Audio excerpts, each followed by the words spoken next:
Good morning guys! For today's video, i-check natin yung hydraulic oil at saka gear oil sa ating mga winches. Sa job card, nakasaad, drain a little oil and inspect visually for water ingress and debris. Check oil level, consult superintendent if appears oil needed to replace. Renew filter in case the oil is exchanged.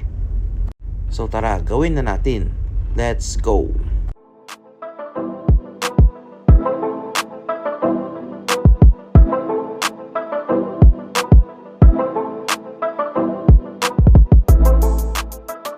So una natin i-check is yung hydraulic oil.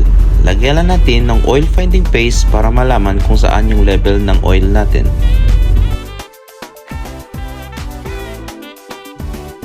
Pangalawa, isi-check rin natin yung level ng gear oil side. All goods naman ang lahat ng level kaya hindi na natin kailangan i-top up. Sa pangatlo, kailangan nang buksan yung drain plug sa gear side at i-drain lang ito ng pakotay-konti. Dito natin malalaman o ma-monitor kung malinis pa ba or madumi na ang oil. So sa nakikita nyo, okay pa naman yung quality ng oil. Pang-apat is sa hydraulic side naman.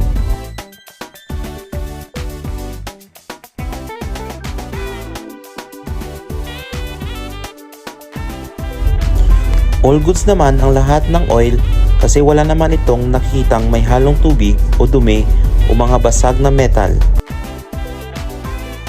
Ginagawa ang ganitong maintenance every 3 months according sa aming PMS. Yung PMS pala na ginagamit dito namin sa barko is Marad. Kadalasan kasi hindi maiiwasan na magkakaroon ng tubig sa loob ng winch.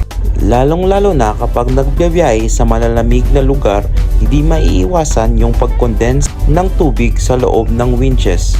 Kaya importante din ito na ma-monitor at i-check according sa Marad.